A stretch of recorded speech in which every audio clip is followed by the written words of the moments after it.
அன்பர்களே, காதலும் காமமும் இது ஒரு நெருப்பு மற்றும் மெழுகுவர்த்தியின் கதை. அருண் ஒரு தீவிரமான ஓவியர். அவனது கலை அவனைப் போலவே ஆழமானது, உணர்ச்சிகளால் நிறைந்தது. ஒரு மழை நாளில் அவன் தன் புதிய ஓவியக் கண்காட்சிக்காக ஈரம் தோய்ந்த தெருக்களில் நடந்து கொண்டிருந்தான். அப்போது அவன் கண்கள் ஒரு காஃபி ஷாப்பின் மூலையில் அமர்ந்திருந்த கிரங்கடிக்கும் ஒரு அழகிய பெண்ணை பார்த்தன. அவள் பெயர் மீனா. அவளது அசைவுகளில் இருந்த காதல் மற்றும் கவர்ச்சி அருணின் இதயத்தை உடனடியாக கொள்ளை கொண்டது. அவள் கண்களில் ஒரு தனி துணிச்சல் இருந்தது. அவர்களின் முதல் பார்வையிலேயே இருவருக்கும் இடையே ஒரு மின்னல் வெட்டியது. அருண் தன் ஓவியங்களில் மீனாவை வரைய ஆரம்பித்தான். ஒவ்வொரு படமும் அவளது அழகை, அவளது உணர்ச்சிகளை, அவளது உடலின் சுழற்சிகளை கைவரிசையாக வெளிப்படுத்தியது. கடைப்பிரிவு மாடி மீது இருக்கும் அருணின் கடையில் அருணின் கலைப்படைப்புகளை பார்த்து மகிழ்ந்தாள். இப்படியே அவ்வப்போது அவன் கடைக்கு செல்வது அவளுக்கு வழக்கமாகி போனது.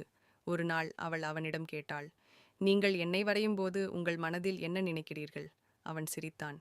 நான் உன்னை முழுவதுமாக உணர்கிறேன். உன் உடல், அதன் அளவுகள், உனக்கு உள்ளே உள்ள வெப்பம், உன் அங்கங்கள் எல்லாம் எப்படி இருக்கும் என்பது வரை எல்லாமே உணர்வேன் என்றான். அவர்களுக்கிடையேயான உரையாடல்கள் ஆழமாக, உணர்ச்சி மையமாக மாறியது. ஒரு மாலை நேரத்தில் மீனா அருணின் ஸ்டூடியோவுக்கு வந்தாள். அவனது புதிய ஓவியத்தை பார்க்க. அந்த ஓவியம் அவளது உடலை பாதி மறைவாக மற்றும் முழு கவர்ச்சியாக ஒரு மெழுகுவர்த்தியின் ஒளியில் காட்டியது. மிகவும் துணிச்சல்தான் உங்களுக்கு என்று அவள் மெதுவாகச் சொன்னாள். அவன் அவளை நெருங்கினான். கலை எப்போதும் துணிச்சலானதுதான், காதலும் அப்படித்தான் என்றான். அவளுக்கு வயது அப்பொழுதுதான் 18 ஆரம்பித்து இருந்தது. அந்த மாலை நேரத்தில் அவனுடைய ஏக்கம் மற்றும் காமம் கலந்த பார்வையை அவளால் எதிர்கொள்ள முடியாமல் தவித்தாள். கிட்டே வந்து அவன் அவள் தலையை பிடித்து அவள் இதழில் ஆழமாக ஒரு முத்தமிட்டான். இதை சற்றும் எதிர்பாராதவள் சப்பென்று அறிந்துவிட்டாள். ஆனாலும் அந்த முதல் முத்தம் அந்த மெழுகுவர்த்தியின் சுடர் போல் சூடாக இருந்தது அவளுக்கு. சிறிது மௌனத்திற்கு பிறகு, என்னை மன்னித்து விடுங்கள் என்று கூறினாள். இல்லை இல்லை, தப்பு என்னுடையது. முதலில் நீதான் என்னை மன்னிக்க வேண்டும் என்றான். அப்படியா மன்னிக்க வேண்டும் என்றாள். மீண்டும் அந்த தப்பை இன்னொரு முறை செய் என்றாள். அவ்வளவுதான், ஆணுக்கு சொல்லவா வேண்டும்? அவள் முகம் முழுவதும் முத்தமழை பொழிந்தவன் கட்டிப்பிடித்து கழுத்தில் முத்தம் கொடுக்கும் பொழுது அவளும் உணர்ச்சி வசப்பட்டு கட்டி பிடித்தது கொண்டாள். அவன் ஐ லவ் யூ என்று சொல்ல, இதை நீ அறை வாங்குவதற்கு முன்பே சொல்லியிருக்க வேண்டும் அல்லவா என்று கேட்டு சிரித்தாள். இருந்தும் அவர்கள் கட்டிப்பிடித்து நிற்பதை விட்டு விலகவில்லை. மீண்டும் தன் வேலையை கழுத்திலிருந்து தொடர்ந்து சற்று கீழிறங்கி மானாவாரியாக அவசர கோலத்தில் அவளை பயங்கரமாக சூடு ஏற்றினான்.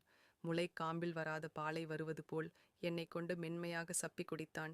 பிறகு அவளுடைய ஆடையை மேலே உயர்த்தி கீழுள்ள பெண்மையின் காம பாலையும் அவள் போதும் என்று சொல்லும் அளவிற்கு குடித்தான்.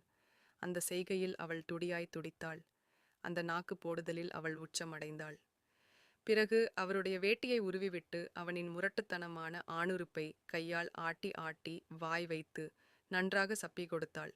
பின்பு அவளை உடைகளை நீக்கிவிட்டு அவள் ஒரு காலை தூக்கி அங்குள்ள ஒரு மூட்டையின் மீது வைத்து, அதாவது தரையில் ஒரு கார் மூட்டையின் மீது ஒரு கால் என்று ஒற்றை காலில் நிற்க வைத்து அவன் நின்று கொண்டேன்.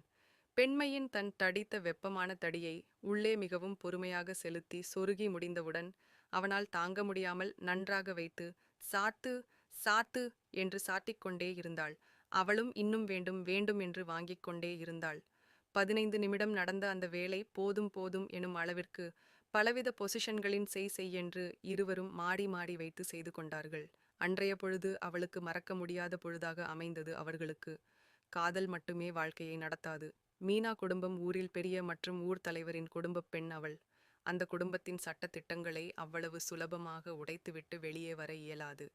மீனாவின் குடும்பத்தார் அவளுக்கு ஒரு கட்டாய திருமணத்தை ஏற்பாடு செய்தனர். அவள் தன் இதயத்தை பின்பற்ற வேண்டுமா அல்லது குடும்பப் பொறுப்பை ஏற்க வேண்டுமா என்று தவித்தாள். கடைசி நாளில் அருண் அவளிடம் சொன்னான், உனக்காக என் உயிரையும் கொடுக்க தயாராக இருக்கிறேன். அதே நேரம் உன் குடும்பத்தை நீ மிகவும் மதிப்பதனால் நீ எங்கே சென்றாலும் என் கலை உன்னை எப்போதும் தேடும் என்று கண்ணீர் மல்க கூறினான். அவள் திருமணம் செய்து கொண்டாள். ஆனால் அவளது கணவன் அவளது உணர்ச்சிகளை புரிந்து கொள்ளவில்லை. ஒரு நாள் அவள் அருணின் ஓவியக் கண்காட்சிக்கு வந்தாள். அங்கே அவன் வரைந்த அவளது படங்கள் அனைத்தும் எரித்து கொண்டிருந்தான். ஏன்? அவள் கேட்டாள். உன்னை இழந்த பிறகு இந்த ஓவியங்களுக்கு உயிர் இல்லை என்று அவன் சொன்னான். அவர்களின் காதல் ஒரு நெருப்பு போல் இருந்தது. பிரகாசமாக எரிந்தது. ஆனால் இறுதியில் எல்லாவற்றையும் சாம்பலாக்கிவிட்டது. முடிந்தால் உங்கள் கருத்துக்களை பதிவு செய்யுங்கள். நன்றி.